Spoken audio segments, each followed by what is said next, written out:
So here you are now, Yes. and you have basically stepped into the role of becoming a financial educator.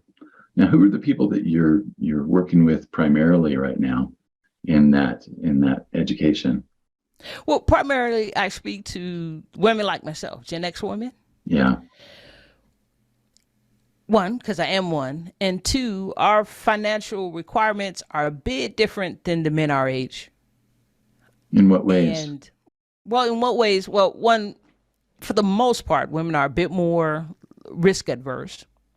Yeah. Also, again, the primary builder of wealth in this country is work.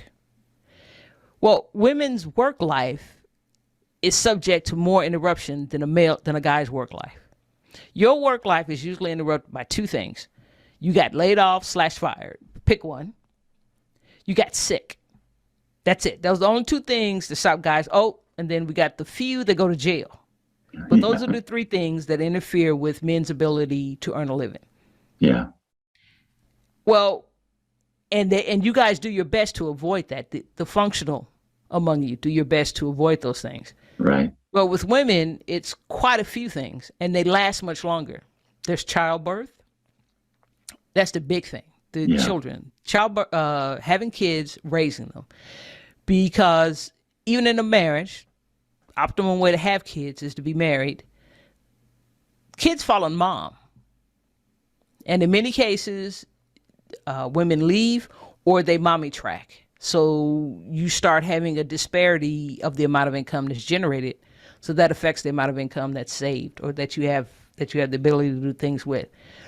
Also, if there comes a time point where someone has to be cared for because they have special needs, whether it's the child she's had, her parents, that favorite auntie has gotten older, again, that tends to fall to women. So one or two things happens. The type of work she does cuts back, or hours at work, or she actually stops working. And so you have these holes, and you become either dependent on the husband or something of that nature. So your ability to earn, your earning ability is affected. Do you find that the expenses that related to children fall toward the women as well? Well, if she's single, yes, of course. But Childcare. even if she's working, like if she's having to, uh, if she's going back to work Hmm. and she's still in that marriage, but she's going back to work, do you find that the women in those situations are the ones that end up being responsible for the child care? They tend to be responsible for finding it. Yeah.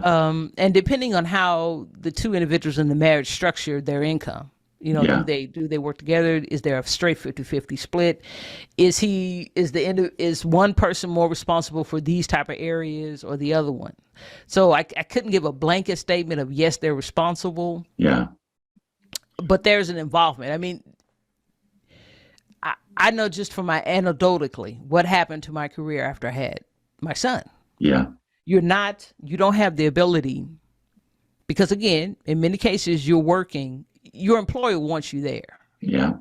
And they want you there how they want you there. And then particularly when you start stepping into, as you make more money, there's a reason they give you more money. They Yeah. want more access. You start carrying a pager, there's a cell phone. Uh, your boss expects you to have read the email when you show up Monday morning. Yeah. If he sent an email, it's never said out loud, but they quite frankly expect you to have read it Yeah. before you get to work and get started on things. And having a family, I will tell you, having the family stuff falls harder on the wife than it does on the husband. It just does. Yeah. Well, But then too, my curiosity about that question hmm comes from that I do some work with the local small business development center. hmm And a fairly significant number of people that I've worked with there are women who they'd had children and then they tried to go back into the workforce.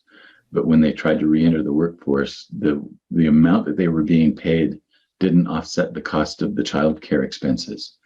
And so yes. they ended up coming back home because it was hmm less expensive for them to stay home at that point. And what they would end up doing is coming to us and saying, I need to find a way to generate income.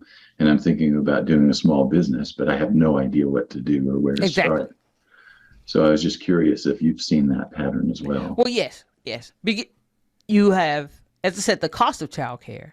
Yeah, It's always it's never been inexpensive, right. and the more, say, the higher the ratio, the lower the ratio you want between your kids and their caregiver, say in home versus daycare, Yeah, or maybe even bringing somebody into the house. Those costs are there, and so is it really worth what you're spending to go back to work?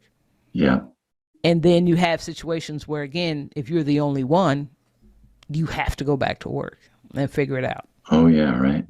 And that leads back into life insurance.